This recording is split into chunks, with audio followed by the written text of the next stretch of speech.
matahari udah bengkak. Matahari udah bengkak itu udah siang. Jangan ngomong, langsung wudu, sholat, sah sholatnya. Ya, cuman jangan ngopi dulu. Kalau mesen nasi uduk, mak pesenin nasi uduk, sambal yang banyak sama gorengannya 3, jengkol banyakan dikit. Wah, nggak boleh kayak begitu. Langsung sholat. Sunahnya begitu. Terus kalau lagi sholat subuh, karena subuh itu waktu sholatnya jahar, maka ketika kita sholatnya kesiangan, maka jangan dijahar. Ya, jangan dijahar. Kalau dijahar repot. Allahumma dini fiman hadait wa afini fiman afait. Orang yang didengar, lah itu dia sholat duha ngapa pakai kunut ya? Padahal subuh kesiangan. Boleh, nggak apa-apa. Boleh, Pak. Rasulullah pun pernah mengalami subuh kesiangan. Saya ulangi, Rasulullah pernah mengalami subuh kesiangan ketika terjadi peristiwa Isra dan Mi'raj. Kesiangannya Rasul itu menjadi hukum buat kita. Ya. Kesiangannya Rasul itu menjadi hukum buat kita. Lupanya Rasul dalam sholat itu menjadi hukum buat kita. Ya kan? Menjadi hukum buat kita. Nah, Rasulullah ngajarin kalau lupa baca ini 3 apa 4, 3 apa 4 ya kita milih yang 3. Jangan begitu pilihan. Udah 3 apa 4 ya? 4 ya kali begitu. Nah, jangan. Kalau ragu antara 4 dan 3, kita milih yang 3. Lalu bagaimana? Lakukan sujud sahwi setelah itu. Wa alaihi yadur salahu fasaduha. Hati ini mengatur, Pak. Ya, rusak dan tidaknya baik dan rusaknya anggota tubuh tergantung hati. Ala inna fil jasadi mudghah. Ketahuilah kata Rasul bahwa dalam jasad ini ada mudghah. Mudghah itu apa namanya? Mudghah itu daging, segumpal daging. Idza shalahat shalahal jasadu kulluh. Kalau dia baik maka semua anggota tubuh baik. Wa idza fasadat, kalau dia rusak maka rusak seluruh tubuh ini. Begitu hadirin, ala wahiyal qalbu. Ketahuilah bahwa segumpal daging itu adalah hati. Begitu kata Rasulullah sallallahu alaihi wasallam. Wa amal jawari, ini Pak yang 7. Pertama mata. Mata ini nikmat yang luar biasa dari Allah Subhanahu wa taala. Ya, kita merem aja sejenak itu. Insyaallah. Dulu ada sahabat Nabi. Ya, sahabat Nabi dalam riwayatnya buta, nggak punya mata, maksudnya nggak ngelihat, tapi subuhnya luar biasa rajin. Sehingga kemudian cerita ini populer, dia sholat subuh karena kata Nabi, ya Rasul, saya minta dispensasi dong. Dispensasi apa? Saya kan nggak ngelihat, jalan ke masjid itu gelap. Bagaimana kalau saya izin tidak subuh berjamaah? Nggak apa-apa kata Nabi. Sesaat kemudian, tapi kamu dengar azan nggak? Ya dengar. Lah kaci kata Nabi begitu. Tetap sholat subuh. Jadi kita dengar azan itu bukan karena dengar azan itu karena telinga, Pak. Mata mau lihat mau enggak tetap diwajibkan. Sampai ada di negara-negara Islam kita lihat ada orang buta itu masang tali, Pak. Masang talinya itu diarahkan dari rumah ke masjid. Itu untuk pegangan dia supaya enggak nyasar, ya, supaya buat tanda. Digoda begitu sholat subuh digoda sama seorang pemuda. Begitu digoda sama pemuda dijatuh tuh, kepleset. Besoknya lagi bukannya malah digoda, bukan diseret, tapi kemudian dianterin ke masjid sama seorang pemuda. Berkali-kali begitu. Kata yang buta ini, sahabat yang buta ini kemudian, kamu siapa sih nolong-nolong saya? Nama kamu siapa? Kamu nggak perlu tahu. Saya ingin doain kamu, nggak perlu tahu. Ya udah, kalau begitu nggak usah nolong saya, nggak usah bantu saya jalan ke masjid. Saya bisa sendiri, kira-kira begitu. Aku ini iblis katanya, yang menjelma menjadi pemuda yang menolong kamu. Lalu kamu kenapa nolong saya? Kemarin waktu kamu jatuh kepleset itu saya yang jorogin. Lalu kamu tidak patah semangat, tidak pupus keinginan kamu untuk pergi ke masjid, kamu tetap pergi ke masjid. Itu separuh dosamu diampuni Allah Subhanahu wa taala. Makanya kalau besok saya goda kamu lagi, saya jorogin kamu, kamu kepleset dan kamu pergi tetap ke masjid, maka seluruh dosa kamu kelar habis, Pak. Itu fadilah sholat subuh. Ya, mudah-mudahan kita istiqomah sholat subuh berjamaah. Amin ya rabbal alamin. Bangun, Pak. Lebih baik miskin semiskin-miskinnya,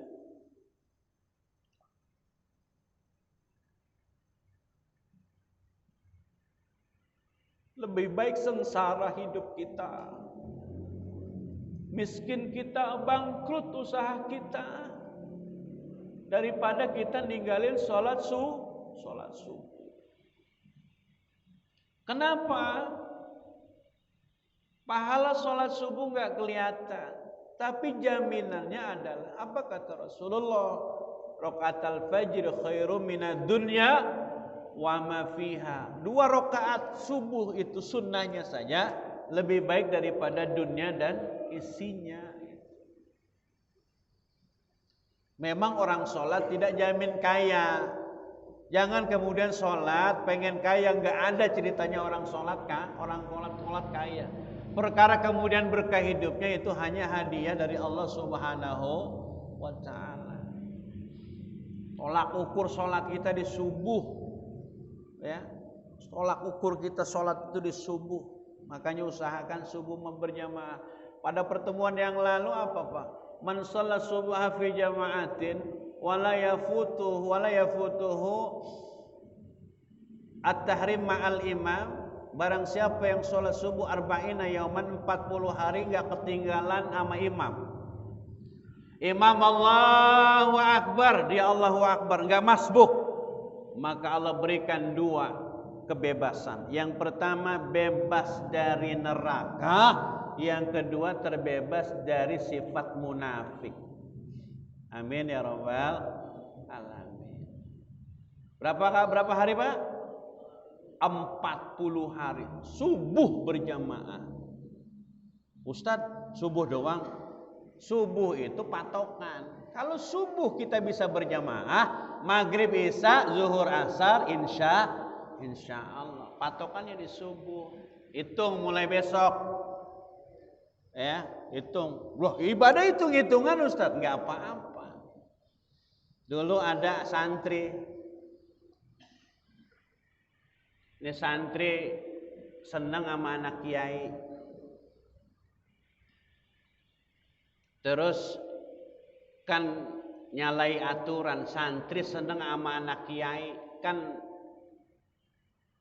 apa namanya? Ya kebangetan. Saya santri senang sama anak kiai, kan nggak tahu diri namanya, begitu kira-kira. Tiap hari namanya rasa seneng kan susah ya enggak?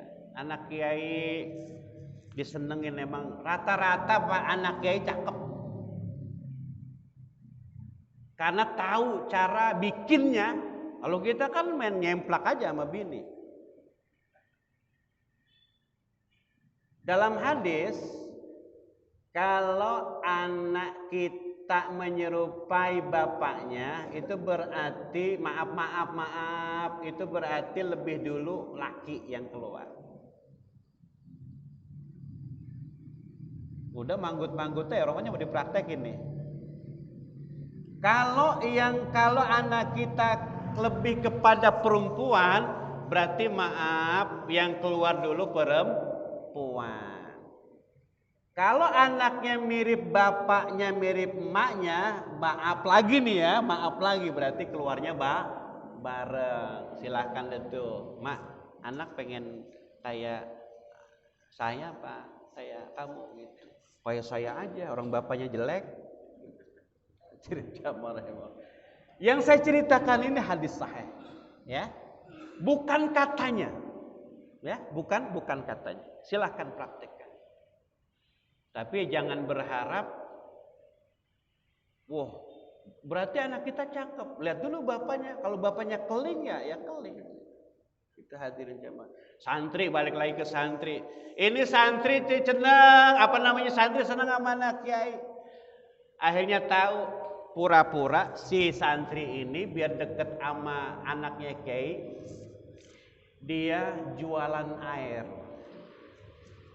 Jualan air supaya bisa deket sama. Akhirnya jualan air tiap hari itu dia nyari air supaya diberikan kepada kebutuhan rumah tangga kiai. Lagi ngeliat ngisi kolam begitu, lirik-lirik, wah cakep juga gitu ya, namanya santri ya, rasa demen mah ada. Akhirnya kemudian kiai tahu, kamu seneng sama anak saya? Enggak. Mau bilang kayak begitu, siapa yang bilang enggak kiai, enggak. Kalau memang kamu seneng sama anak saya, ada syaratnya. Syaratnya apa ya? Lah berarti benar-benar demen begitu. Syaratnya kamu sholat subuh 40 hari, jangan pernah ketinggalan takbiratul ihram dengan imam. Oh siap kiai. Mulai hitung-hitung. Sholat 1, 2, 3 hari begitu, sampai kemudian dia merasakan dahsyatnya sholat berjamaah, Pak. Begitu sampai di angka 30, 38 menjelang 40, ini santri nggak mikirin motif utamanya. Nggak kepikiran yang tadi motivasinya sholat pengen dapetin anak kiai, udah nggak kepikiran lagi karena mendapatkan nikmat sholat subuh berjamaah. Makanya ngitung nggak apa-apa. Nanti akan lupa sendiri. Allahu Akbar berjamaah. Besoknya, nak sini. Iya Pak, iya Kiai. Kamu boleh menikahi anak saya. Kenapa? Karena kamu sudah lulus melaksanakan sholat subuh 40 hari. Ini santri apa yang dibilang Pak? Kiai, sholat subuh itu sunnahnya saja dunia dan isinya. Masa timbang begitu, masa sholat subuh kayak begitu, pahalanya cuma dapat anak perempuan kayak doang, nggak bisa, malah jual mahal itu bocah. Akhirnya apa? Ya iznillah. Ya singkat cerita kemudian menikahnya menikah bukan karena hadiah dia rajin sholat, tapi karena izin Allah Subhanahu wa ta'ala. Gitu hadirin jamaah rahimakumullah, sebagai penutup pembahasan kita pada kesempatan malam hari ini, mudah-mudahan berkenan dan ada manfaatnya. Terakhir tadi ya, yang belum kita bahas adalah anggota tubuh yang 7 itu. Dalam pertemuan yang akan datang insyaallah akan kita lanjutkan, dan mudah-mudahan kita semua orang-orang yang pandai mensyukuri nikmat-nikmat yang Allah berikan kepada kita, baik nikmat mata, tangan, seluruh anggota tubuh kita. Mudah-mudahan kita bisa dan pandai bersyukur. Al-Fatihah.